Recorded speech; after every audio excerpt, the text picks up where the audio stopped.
Hey you guys, it's me Gemstone from tarotforhealing.com. I hope you guys are doing really well. This is your weekly reading and it's for the Scorpios. Your first card is the Nine of Swords. I'm using the Ludi Lescott Tarot. Should have said that before. And you have the King of Rods, which would be King of Wands. And you have the Hanged Man.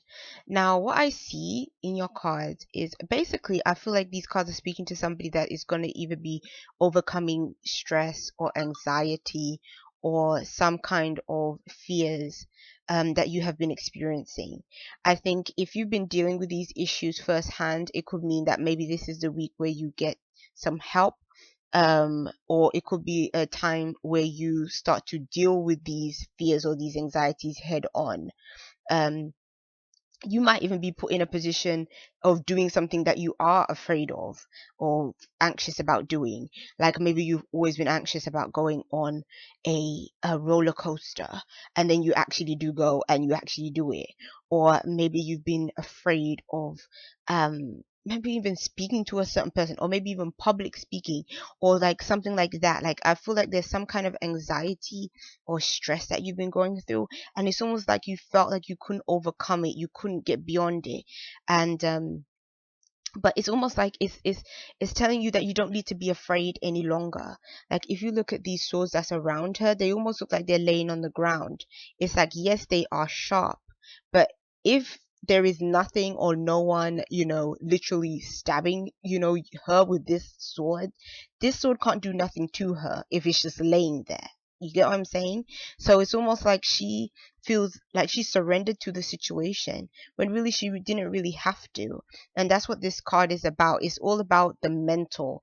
It's about the physical limitations you impose on yourself because of belief systems that keep you stuck in that state of thinking, keeps you thinking you can't do certain things, keeps you thinking that certain challenges are too big for you.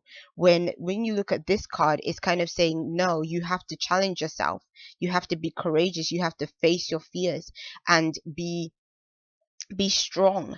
And this can be a really difficult energy, especially if this is something that you really makes you afraid. It's not easy to face your fears.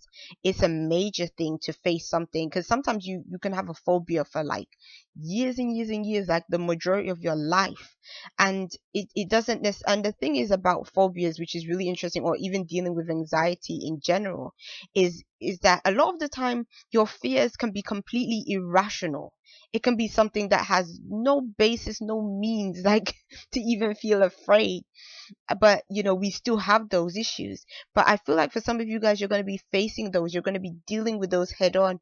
And it's like you're going to have that courage within yourself to really say that, you know what, I'm not going to let my mind hold me back, and I'm not going to let sort of the boogeyman in the closet prevent me from going to the toilet at night like we used to do when we were kids. But it's kind of saying that you just have to kind of look at those issues and really see them for exactly what they are, that it's illusions, that it's just your mind.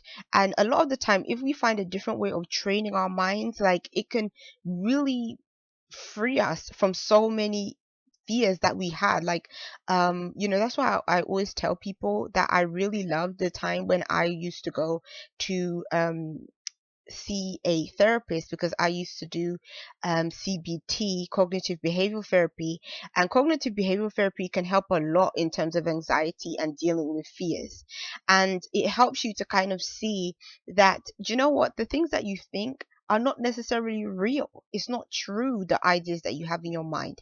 And sometimes when you don't realize that, when you think that every thought that goes through your mind has a purpose and is the truth, then it's almost like you are giving power to things that are untrue, because thoughts are very abstract. It's not a real thing.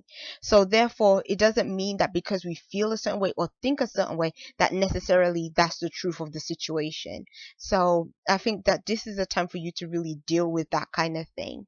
The King of Wands could also represent a person as well. So this could be a person that is even helping you to get over your fears, over your anxieties. Maybe this is a person that, again, you might have a friend that is a risk taker, that likes to do them kind of things, and maybe they're going to be you, kind of pulling you out of your comfort zone or encouraging you to do something that is really outside of what you would normally do. And with the Hanged Man, it's almost like, again, like you see this theme of being freed in these cards. And then even here, you can see this person is unloosening the rope that is holding this person stuck where they are. So this is about you freeing yourself. Somebody else could be helping you in this process.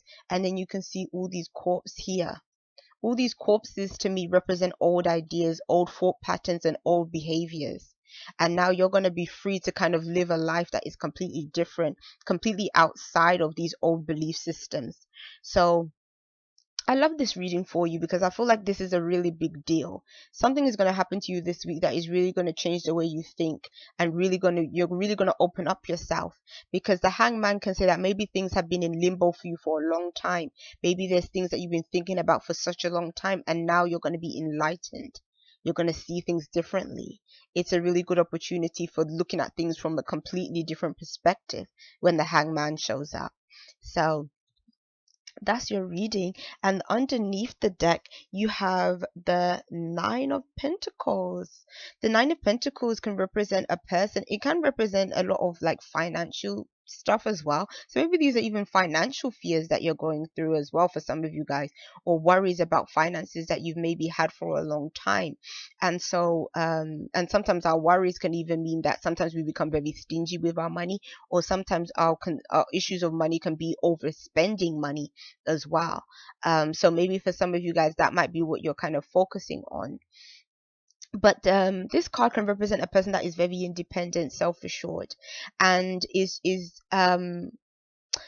really may feel stable in their situation. But then I feel like the way it kind of connects to these other cards about sort of freeing yourself from a situation is, again, it's about independence. It might be about you kind of taking the steps to do something on your own without the assistance or the aid of like somebody else almost forcing you. Like, I feel like the assistance you get will be something that kind of still leaves you the choice to kind of make those steps yourself. So it's not somebody sort of pushing you against your will. I think that you also are being very proactive in this process of transforming your ideas as well. And you never know, it might even be that it leaves you more scope to be independent,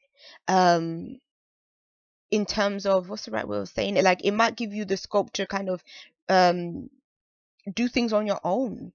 Like maybe some of you guys might have always needed assistance from somebody else before, and now it's like you feel like, oh yeah, I can do this by myself. I don't have to be scared to go somewhere by myself or whatever. So you might find that you can live a more independent life, yeah, because of these changes. So peace and blessings to you. I'm being called now. Bye.